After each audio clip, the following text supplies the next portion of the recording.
Okay, now let's look at another example of Monte Carlo simulation.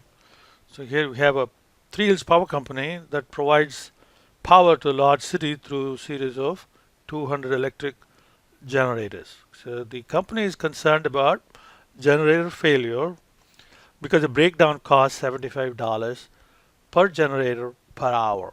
So there are 4 repair people, each earning $30 an hour, working a rotating shift of 8 hours. Okay, so management wants to evaluate the service maintenance cost and simulate the machine breakdown cost and the total cost and see what changes are needed to better serve the customers. Okay, so there are 2 important maintenance system components. So one is the time between successive breakdowns, okay, and which varies from 30 minutes to 3 hours, and then the time it takes to repair the generators, okay, which can be from 1 to 3 hours in 1 hour block. So the next event simulation is constructed to study this problem.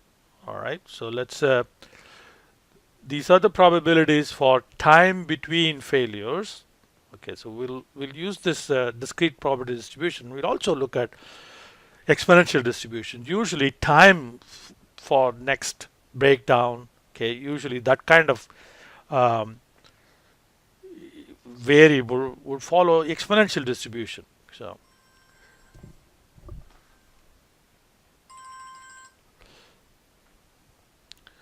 and then we have the repair time. The repair time again is given in terms of 1 or 2 or 3 hour blocks, okay, and discrete distribution. Okay, so let's set up the simulation model. Okay, so time between breakdowns. Okay, this is given as a discrete probability distribution. Okay, so these are the hours and these are the frequencies. So from frequencies, okay, we did this in a previous example. So we can set up, sum the frequencies and divide it into each frequency, right? That divided by this will give you the probability.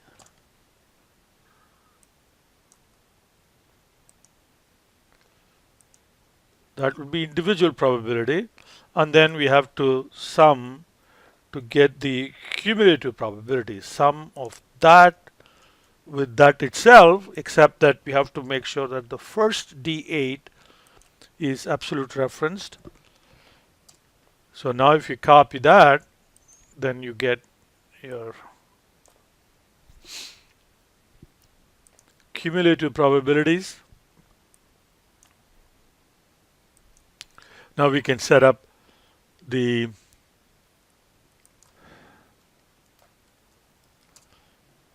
lookup table. So that's time, not demand.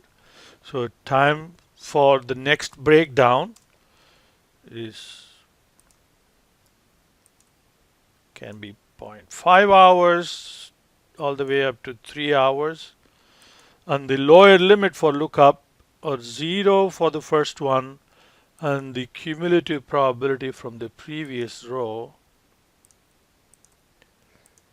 Now that will give us the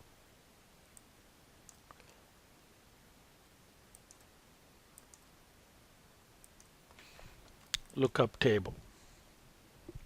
Okay, so now with that we can set up, and here suppose we want to simulate the next 15 breakdowns.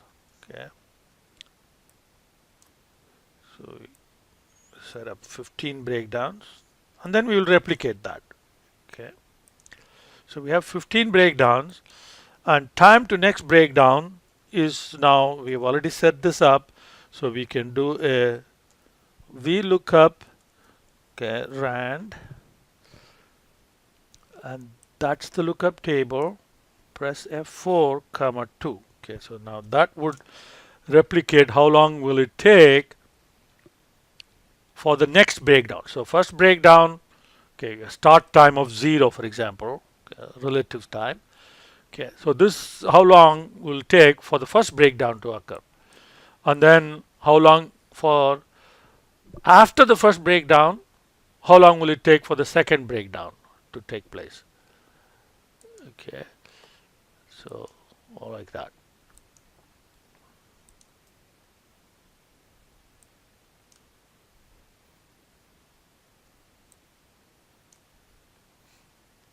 Okay. Now we'll come to this in just a second, but let's simulate the repair time. Okay, so repair time is again given here as repair times of 1, 2, or 3, right? And so we can set up the relative frequency like before, and then divide that into each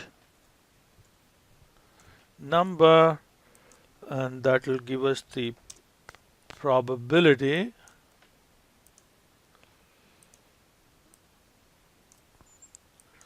And then we sum that to itself with D18 made into absolute reference, then that will give us the cumulative probability.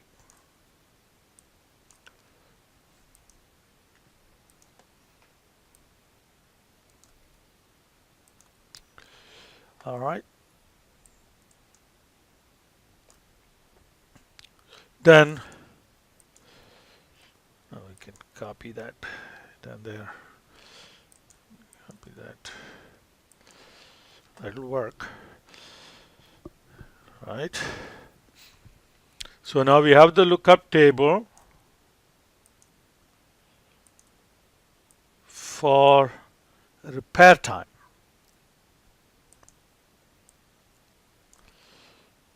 Format properly. So now we can simulate the repair time, which will be VLOOKUP rand, comma, that, press F4, comma 2. Okay. So that will be the repair time. All right, so that's good. But now we have to model. See, these two columns are the simulated columns. The rest of it is just regular modeling. So we need to set up Excel formulas to figure out what is the clock time for breakdown. Because remember, these are time between breakdowns. So 2 hours after the first breakdown, the second breakdown happened. 3 would be 3 hours after the second breakdown that the third breakdown occurred. So we have to change that into a clock time, and then a clock time for repair begins and repair ends, and it is the difference between the clock time of when repair ends and when the time of breakdown is, that is our downtime, right? So how do we change this to the time to next breakdown into a clock time? First we must remember the time in Excel is all kept in fraction of a day, right? So 3 hours should be converted into what fraction of a day is 3 hours. So that divided by a day, meaning 24 hours. So that would be the clock time, right? But it is in days, so what we need to do is to change the format to a time format. So you change it to that, so you'll have AM, PM if you like. So well, actually we are starting out with 0 time, so it becomes 2:30 AM. So let's make it just all right, let's keep it that way. Okay, so let's so that is the actual clock time of the first breakdown. Okay, the clock time for the second breakdown is, okay, remember this time is time between breakdowns, so it is the time of the previous breakdown plus that time divided by 24, because that time is in hours that needs to be converted into fraction of a day. So, well, so there you have it. So this gives us the clock time of the breakdown. Okay. So it automatically keeps track of 24-hour rolling time. So like if it is 2 a.m. here, so this is this next day after that one. Okay. Now repair begins. Okay. For the very first breakdown, the repair begins immediately after the breakdown occurs. Okay. There is no wait time. Okay. So repair begins the same time, and then repair ends when? So repair ends when repair begins plus the repair time. And again, repair time is in hours, so that must be divided by 24 to convert it into a fraction of a day. So then you have the repair end. So the downtime will be when the repair ends minus clock time of breakdown. Okay. Now you don't want that to be a clock time. So what we need to do is to take that and multiply by 24, because this is in fraction of a day now. So you multiply by 24. So that will give you the time in hours. Of course, we have to change the format. Okay. So downtime is repair time for the first one essentially. Okay. But for the second breakdown, all right, the repair begins. Okay. Not so for the first breakdown, it is the time of breakdown. But the second breakdown, it is when the previous breakdown, the repair ends, and the time of breakdown. So between these two. So the repair ends at 4:30 a.m. Time of breakdown is 5:30 a.m. So the repair for the second one can begin at 5:30. But suppose if the time of breakdown had been 3:30 a.m., then the repair for the second breakdown can begin only after the first one ends. So we have to set up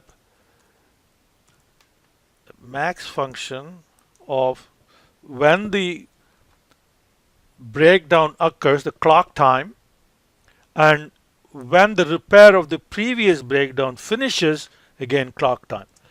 So the larger of the two is when the repair will begin. Okay, so now we can copy all of that.